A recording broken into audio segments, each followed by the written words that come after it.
Bonjour Ludivine. Bonjour Jean-David.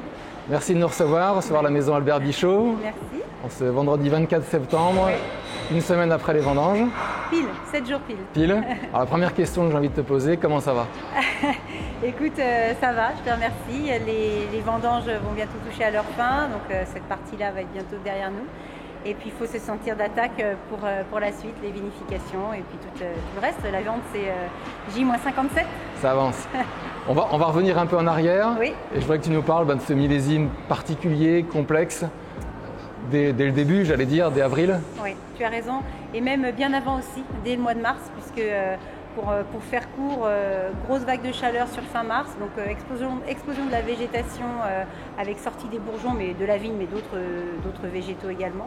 Et puis derrière, la gelée printanière, mais presque hivernale finalement, 3 nuits à -6, -7 pendant des heures, beaucoup de dégâts sur les chardonnays qui étaient les plus en avance.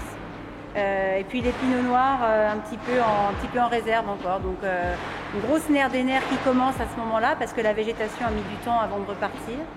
Après un printemps et un début d'été somme toute arrosés quand même, avec des températures bien fraîches pour la saison. Mais à chaque fois des accalmies et des fenêtres météo qui nous ont quand même donné un peu de répit parce que la pousse était très explosive. Vraiment c'est comme si la vigne avait été dans les starting blocks à cause du gel et qu'ensuite elle s'était lâchée. Ouais. Et puis après, tout s'est enchaîné plutôt bien. La fleur s'est très bien passée dans des très bonnes conditions. Ça a certainement sauvé une partie des fruits qu'on rentre aujourd'hui. Et puis une pression sanitaire durant l'été très importante, en tout cas particulière. Particulière parce que soit on se rappelle d'un millésime parce que c'est un millésime à mildiou, soit on se rappelle d'un millésime parce que c'est un millésime à odium. Et bien là, nous avons eu alternativement les deux. Donc voilà, grosse pression sanitaire et puis voilà, une fin d'été plutôt clémente, un mois de septembre qui, comme très souvent, sauve le millésime en Bourgogne. Voilà, c'est un millésime bourguignon. D'accord. Je reviens un tout petit peu en arrière sur justement ce choix à la fois des vendanges, mais également un tout petit peu encore avant. Comment tu luttes contre cette pression sanitaire en termes de travail à la vigne? Bien sûr. Alors, il y a toute une série de mesures. Il y a bien évidemment nos traitements. Alors, nous, on est conduit sans intrants chimiques de synthèse, type bio, mais on ne peut pas le dire parce qu'on n'est pas certifié, mais cuivre et soufre à la vigne, une fréquence de passage au moins une fois par semaine, passage de nouveau si les pluies, les scies, parce que ce sont que des produits de contact. Donc, une grosse armada lancée pour la partie traitement. Et puis ensuite, il y a toutes les mesures prophylactiques. Il faut aérer la végétation, il faut avoir une baguette bien dégagée, il faut que les rognages soient un peu hauts, que la zone des fruits soit dégagée pour que le soleil et le vent puissent nous aider dans la lutte contre. Donc c'est vraiment un travail technique au fur et à mesure de la végétation. Absolument, c'est la conduite de la vigne au sens de faire pousser la vigne et l'orienter un petit peu dans les directions qu'on veut qu'elle prenne pour réussir à faire en sorte que les maladies s'expriment le moins possible. D'accord. Donc tu le disais, on est sur un millésime tardif par rapport à la moyenne.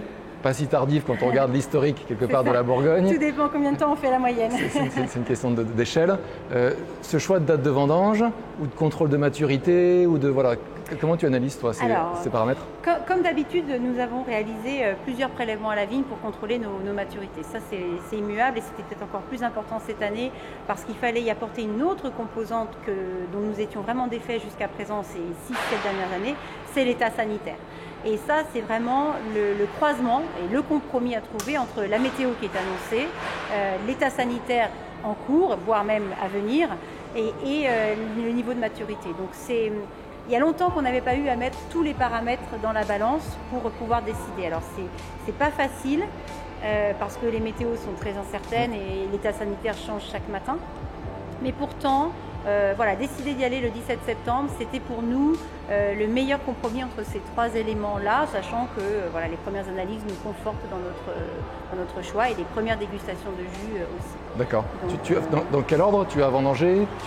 Alors nous avons commencé, c'est marrant parce que le même jour sont rentrés les Pouilly-Fuissé, le parcelle le plus au sud de la Bourgogne, donc dans le Mâconnais.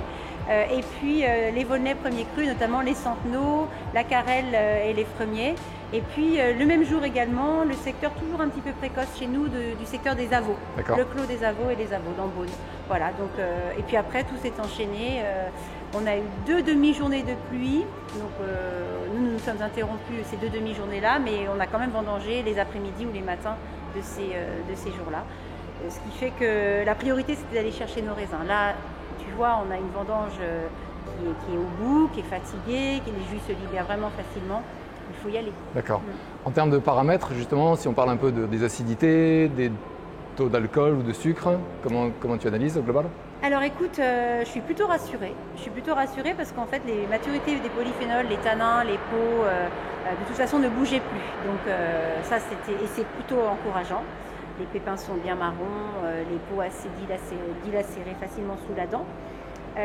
Et puis les sucres sont bons. On a environ entre 230 et 240 grammes par litre de sucre. Si on convertit en degrés d'alcool? Si on convertit en degrés d'alcool, ça fait peut-être un degré probable autour de entre 12 et 12,4. Entre 12 et 12,4, voilà, d'accord. Sur les premières cuves. Et ce tant en blanc qu'en rouge. D'accord. Même si on a glissé la vendange des chardonnays au milieu de celle des rouges. On a commencé après. D'accord. En termes de vinification, ton appréhension du millésime et des vins avec ces critères-là? D'œnologue. Oui. Là, je pense que l'œnologie, au sens de ce qu'elle a le plus noble du terme, va vraiment s'exprimer parce qu'il va falloir décortiquer nos perceptions à la dégustation. Et puis, si on perçoit une certaine défaillance ou un certain manque ou à l'inverse, des choses qu'on a trop, il va falloir certainement intervenir sur les cuves. Alors ça veut dire peut-être levurer, ça veut dire peut-être piger un petit peu moins, travailler plutôt par remontage, chauffer pas trop fort, ou au contraire, voilà. Là on est vraiment au tout début, c'est extrêmement difficile pour moi de te le dire, mais on a vraiment envie de prendre le temps de se poser les bonnes questions œnologiques. Tu disais prendre le temps, on le voit sur les tables de tri, tout est très méticuleux. Moi, c'est vraiment le mot que je retiendrai. Ben, je te remercie. C'est un travail vraiment de haute couture. Voilà, chaque sécateur, les tables vont très lentement. Ben, ça, c'est un choix. Je te remercie. Alors, c'est un choix et je te remercie de l'avoir remarqué parce que déjà, c'est une consigne que l'on a donnée aux gens qui travaillent avec nous, de vraiment miser sur leur agilité. Et puis aussi, cette rigueur, cette précision, pour moi, je pense que c'est l'une des clés, l'un des secrets de réussite de ce millésime. C'est-à-dire qu'on arrive finalement à mettre dans nos cuves des raisins qui sont sains et mûrs. Alors, pas d'une surmaturité, pas d'un niveau de maturité comme on a connu ces dernières années, très bien, mais ils sont sains, ils sont mûrs. Donc, les prérequis sont là pour faire de jolis vins. D'accord. Avant-dernière question, les rendements au global, malheureusement, la déception? Grosse douche froide sur les rendements. Écoute, je veux pas donner le nombre d'années depuis lesquelles je fais du vin, mais en tout cas, moi, je n'avais jamais connu des rendements parcellaires aussi bas. Il faut somme toute se réserver encore l'observation des rendements en jus. C'est une autre composante importante. Mais je pense qu'on va être sur une des plus petites récoltes du domaine. D'accord. Et je pense que la Bourgogne prend le même chemin au global. Bien sûr. Dernière petite question, on anticipe un petit peu la vente. Oui, elle est quand même dans un petit coin de la tête. De tout le monde. La pièce de charité, c'est toujours un peu cette enchère dans l'enchère exceptionnelle. Oui. Cette année a été annoncé le fait que c'est la cause des femmes au global. C'est un hommage un peu aux femmes et au côté un peu médical. Bigone de Salins, toi aussi, quelque part, un petit clin d'œil?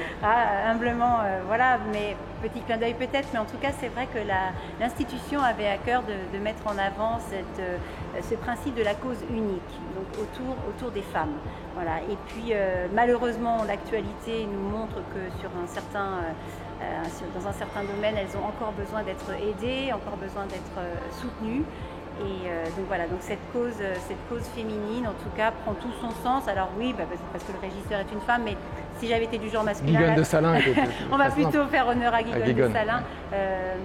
Si j'avais été du genre masculin, la cause aurait été la même. Voilà. Mais par contre, c'est important de souligner que cette cause unique des femmes, même s'il y a plusieurs associations à terme qui seraient soutenues, sera en tout cas le fil conducteur de l'enchère pour la pièce des présidents. D'accord, une bien noble cause, on aura l'occasion d'en reparler. Je ne peux pas dire autrement. Bien sûr.